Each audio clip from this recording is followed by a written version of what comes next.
Le président national du comité de développement de Balévin a déposé ses valises au seuil des principaux bénéficiaires du projet. Après sa première tournée à Yaoundé, Richard Ndongue et sa délégation ont trouvé utile d'aller devant les autorités traditionnelles ce samedi 9 mars 2024, leur présenter les actions qu'ils ont réalisées en 2023 et naturellement leur présenter les nouveaux projets de 2024. C'est dans la salle des fêtes du Palais Royal du groupement Balévin que cette deuxième journée de la tournée de sensibilisation a eu lieu. Le président et son équipe ont voulu ainsi faire la politique de proximité en venant rencontrer les principaux bénéficiaires de développement que sont les populations résidant à Balévin. Pour le bureau national, l'enjeu de venir au village sensibiliser les parents est très grand car c'est à eux que revient le destin de Balévin dans ce sens où c'est eux et eux seuls qui peuvent motiver leurs enfants à contribuer pour le développement de leur groupement. Il était important pour eux de venir devant les parents, leur présenter ce qui a été fait et ce qui reste à faire. De manière collégiale, nous avions, dans le cadre des activités du comité de développement 2024, on s'était accordé de faire une tournée avec les populations. Les 3 axes avaient été arrêtés. Yaoundé, nous étions le 3 mars, Balévin, le 9 mars, et enfin voilà le 17 mars. Dans le mot de bienvenue de Sa Majesté Nguéméni Gaston, il a été clair.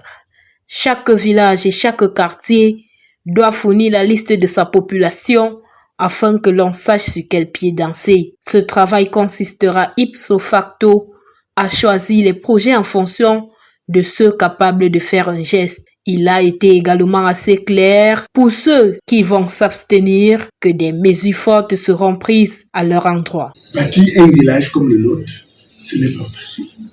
Nous avions des populations, bien sûr, il faut savoir les sensibiliser, il faut savoir les discipliner, il faut savoir comment faire pour obtenir ce qu'on voudrait d'eux, surtout les financements.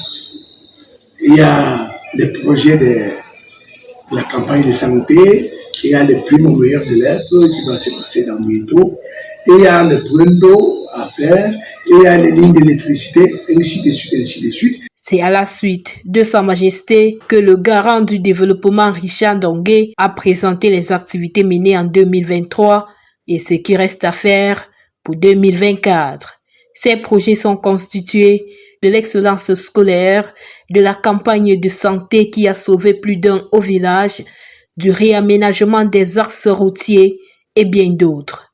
Tous ces projets seront reconduits pour l'année 2024 et vont s'ajouter la revalorisation du patrimoine culturel, la construction du forage d'eau au marché Balévin, l'électrification de certains quartiers, l'agriculture en passant par l'avocat greffier. Tout ce que je peux demander à tout fils Balévin, c'est de mettre la main dans la pâte. Parce qu'ensemble, on peut, mais seul, on ne peut pas. Je profite par là pour demander aux mamans, aux jeunes dames, aux grands-mères de mobiliser les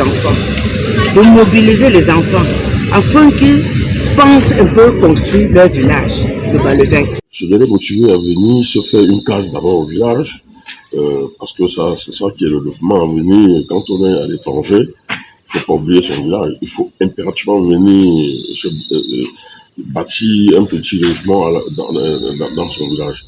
Ça, je pense que c'est... Et puis, cotiser pour des actions communes pour le développement du village. Pour mener à bien ce travail, le président a du challenge à faire. Premièrement, amener les uns et les autres à changer leur mentalité afin de passer de l'étape de ceux qui critiquent pour critiquer à l'étape de ceux qui critiquent pour construire. Il instruit également au sein de son bureau transparence et transparence dans la gestion des fonds. Le président pense en outre que malgré la volonté et la détermination, Balévin ne peut pas se développer tout seul, d'où un appel aux partenaires. Après donc le brillant exposé de Richard Ndongue, riche en grandes réalisations, plusieurs participants ont trouvé opportun de prendre le taureau par les cornes. Le roi de Balévin, quant à lui, sera au four et au moulin pour toucher ses fils et filles afin qu'ils s'imprègnent au développement. C'est autour d'un dîner offert par le roi des Balévins qu'a pris définitivement fin cette deuxième journée de la tournée de sensibilisation à Balévin dans l'arrondissement de Kongni, département de la Ménois, région de l'Ouest.